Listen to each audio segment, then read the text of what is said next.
Pues muy buenas tardes. Estamos en entrevista para la asignatura de Géneros Periodísticos 2. El día de hoy me encuentro, perdón, con la maestra Beatriz Sierra, maestra de Lengua y Literatura a nivel medio superior en la Universidad Autónoma de la Ciudad de México. Buenas tardes, profesora. Buenas tardes. Bien, pues me gustaría empezar la primera pregunta, perdón. ¿Cuándo surge el albur mexicano? ¿Cuáles son sus antecedentes? Mira, el albur mexicano hay dos líneas. Una se marca que tiene un antecedente netamente prehispánico, pero también con la llegada de la conquista, este se llega a complementar. Este albur pareciera ser, incluso algunos historiadores han comentado que el albur tiene como origen desde el propio inicio de la humanidad, por el simple hecho del acto lingüístico, ¿no? De comunicación. Ok, ¿y cómo surge esta necesidad de crear un albur, de crear el doble sentido? Fíjate que esta parte es muy interesante. Realmente el albur va ligado con las palabras de doble sentido. Sin embargo, este albur solamente surge como una necesidad de un reto, ¿no? Un reto lingüístico, de conocimiento de vocabulario, pero también el albur surge como un sentido de camaradería, ¿no? De amigos, de un grupo, en donde existe la confianza para poder entablar pues esta comunicación. A lo largo de la historia nos han dicho que el albur está muy ligado a las clases sociales. Sin embargo, no siempre es así. Nosotros podemos encontrar que tenemos dos tipos de albures. Por un lado vamos a tener el fino y por el otro el vulgar, ¿no? Por así llamarlo. Pero realmente es simplemente un juego de palabras, ingenio. El mexicano eso es lo que tiene, y a lo mejor es lo que hace rico el albur, porque es muy ingenioso, ¿no? Sí, totalmente de acuerdo, se necesita mucha destreza. Ahora, hay un concepto muy ligado a esta parte del albur, que es la picardía mexicana, que entiendo que pues se lleva también a las artes, ¿no? Existe el cine de los años 70, por ejemplo, pero este concepto realmente ¿a qué se refiere? Mira, a lo de la piratería prácticamente surge, sí, ya en estas situaciones como por ejemplo del arte, pero no tanto en el cine. Este surge en las carpas, ¿no? Estos lugares de tipo teatros que se originan a finales del siglo XIX, principios del siglo XX, donde pues bueno, ya se utilizaba un poquito palabras más fuertes y pícaros, y que al final de cuentas va a reunir a un cierto sector de población que puede entender este tipo de lenguaje. Incluso nosotros podríamos decir que el albur es una decodificación del lenguaje. Y entonces, bueno, yo te comentaba, el mexicano es muy ingenioso, es pícaro, ¿no? Le ve como que el humor, a la vez de que está transmitiendo un mensaje, tiene que estar ligado con la entonación, incluso con el lenguaje corporal que se está dando a la hora de practicar el albur, ¿no? De ahí que sea un tanto pícaro, porque se van a entrelazar el lenguaje oral y el lenguaje corporal.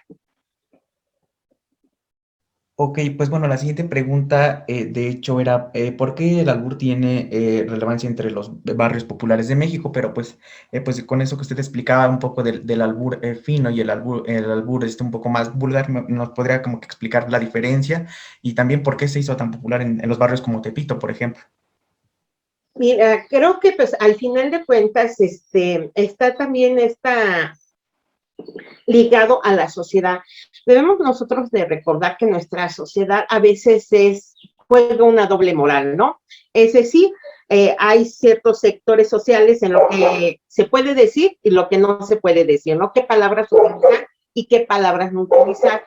En el caso de las clases bajas, medias bajas, por ejemplo, Tepito, que es la zona por excelencia del albur, quizás esta parte se da porque también está muy mezclado la idea esta idea de la camaradería, esta idea del extracto de hermandad, ser hermanos, sufrir el mismo dolor, y pues este tipo de lenguaje que se utiliza en un medio donde son carentes un tipo de educación académica, que obviamente aquí nosotros tenemos que recordar que nuestra sociedad piensa que si vas a la escuela, pues hablas bien, ¿no? Y que no utilizas palabras antisonantes, o al menos sabes en dónde utilizarlas y no utilizarlas. En este tipo de clases sociales, pues no, tú hablas así, de manera normal, por así llamarlo, ¿no?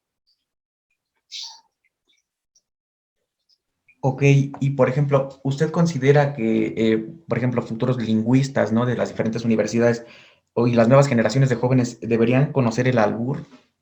Necesariamente, sobre todo porque, pues bueno, el albur, yo te comentaba, está muy ligado pues al uso del vocabulario, ¿no? Los lingüistas deben de conocer este acervo lingüístico que tenemos de vocabulario. Yo considero que el lenguaje es la arma más poderosa que puede tener una persona, ¿no? Entre más dominio de este tenga, pues tiene que ser. Y además el lenguaje va cambiando conforme va cambiando tu sociedad, la forma de pensar del hablante. Es evolutivo. Este tiene que ir evolucionando, por lo tanto, sí tendría que ser centro de estudio, ¿no? Justamente para conocer el lenguaje que se está gestando en el momento.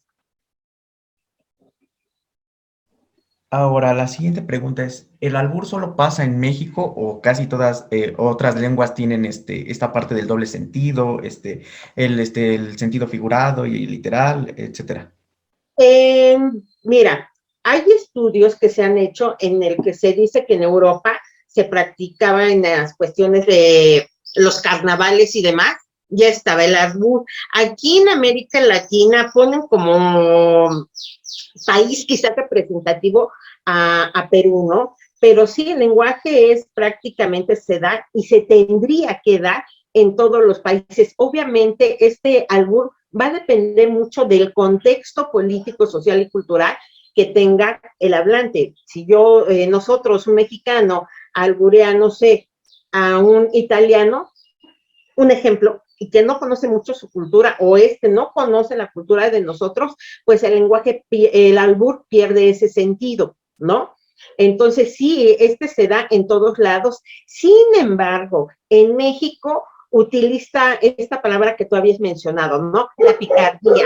Esta parte de ser pícaros, de estar jugando con el intelecto del otro, el ver qué tanto sabe de este tema con el que estoy haciendo énfasis, ¿no? Y que estoy utilizando en el albur, pero sí, se da en todos los lugares. Sí, o sea, lo que entiendo que el albur pues debe tener una conceptualización, ¿no? Un contexto, ¿no? También, donde se pueda generar. Efectivamente, si no, no funciona. Bien, y pues la siguiente pregunta es, bueno, pues aquí en México está Lourdes Ruiz, que fue la reina del albur. Ella participaba en torneos. Estos torneos, ¿por qué surgen? Estos torneos del albur, ¿por qué surgen? ¿Quién los promovía? ¿Cómo eran? Un poquito, platíquenos sobre esa parte de los torneos del albur.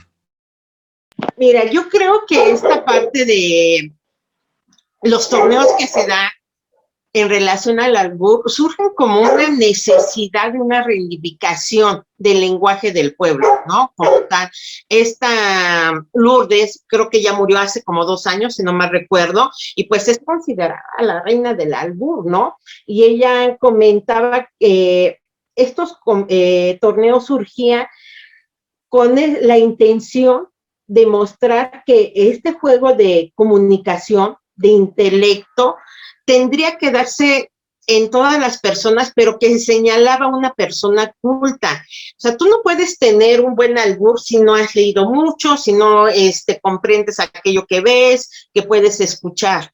Entre más vocabulario tengas, pues bueno, vas a ser mucho mejor. Y creo que estos torneos surgen a partir de esta idea de una reivindicación del lenguaje. La UNAM en su momento llegó a hacer torneos de albures, ¿no? Y participaban hombres y mujeres, incluso en nuestra sociedad, en algún momento, hoy por hoy, también siguen pensando que el albur solamente es para el género masculino, cuando en realidad no es así, ¿no? Bueno, y nuestro mejor ejemplo es esta Lourdes, ¿no? O mejor conocida como Doña Verdolaga, en que ella, pues, es la máxima exponente del albur. aunque tenemos otros intelectuales que, bueno, ya fallecieron, que utilizaban el lenguaje alburero, incluso en el texto literario, ¿no? Como Armando Ramírez. Bien, en esta parte de los intelectuales que usted menciona, por ejemplo, el maestro Armando Ramírez, un maestro del periodismo en México, también hubo intelectuales que criticaron el albur, como Carlos Monsiváis. ¿Estas críticas cómo iban? Sí, bueno, en el caso de este Octavio Paz, hay una crítica hacia el albur porque, bueno, se consideran de manera exterior, o la gente del exterior en nuestro país, en que el albur denota una clase social baja, ¿no? Y pareciera ser entonces que todos los mexicanos, pues somos albureros. Y cierta parte tiene razón. O sea, casi es muy poca gente la que no entiende el albur y se lleva pues en diferentes ámbitos. Es decir, sabemos en qué momento y en qué circunstancias y con quiénes lo podemos practicar. Sin embargo, Octavio Paz decía que las clases bajas no era así, ¿no? Sino que ponían o minorizaban el propio lenguaje, ¿no? Un lenguaje que es sumamente rico, el español. Nosotros debemos de recordar que el español, al ser una lengua romance, fue la que más evolucionó del latín, pues al español, ¿no? Es la más complicada. Y entonces utilizar el albur demerita esta gran importancia que tiene.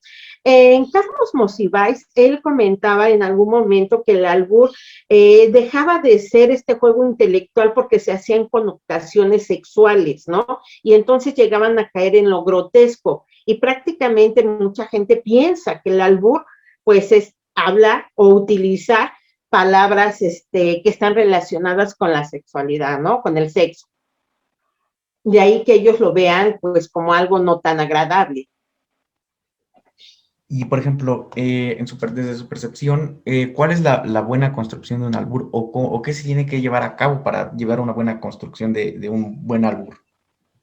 Híjole, poder llevar a cabo un buen albur sí va a depender mucho del emisor y del receptor, ¿no? Igual tú quieres alburear a alguien, pero si no lo entiende, no lo contextualiza, pues entonces pues no sirve, ¿no? Yo creo que para que exista un buen albur o que puedas alburear rico y que hasta lo goces y te diviertas, sí va a depender mucho de tu interlocutor, ¿no? El emisor y el receptor que tienes. Si no, pues no funciona. Y Acuérdate que el albur, para decir que es un buen albur, es que esta agilidad mental y uso del lenguaje tiene que ser rápida. Si tú te quedas callado, pues ya no sirvió. Si no te contestan, pues ya no sirve, ¿no? sí, totalmente de acuerdo. Y ahora, a nivel discursivo, ¿de qué ha servido el albur? Creo que ha servido en el discurso justamente para mostrar el pensamiento que va teniendo una sociedad que es cambiante, ¿no? Y que hoy día, por ejemplo, con todas estas cuestiones de las redes sociales, de los medios de comunicación, de la cercanía que tienes con otros tipos de lenguajes, pues bueno, el albur sirve como un discurso para mostrar una sociedad, ¿no? Quizás una sociedad que pareciera ser que está perdiendo ciertos valores propios de la región. Entonces es una expresión de una realidad que puede que nos guste o no nos guste, pero que esa es la realidad que tenemos y que prácticamente esta realidad la podemos ver de manera más enfática pues en la juventud, ¿no? Con esta idea de adoptar, de agarrar otras influencias y de otros contextos, pues bueno, reflejaría eso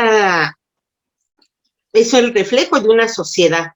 Pregunta, concluye la entrevista y agradezco la oportunidad. De nada, cuídate mucho y fue un placer conocerte.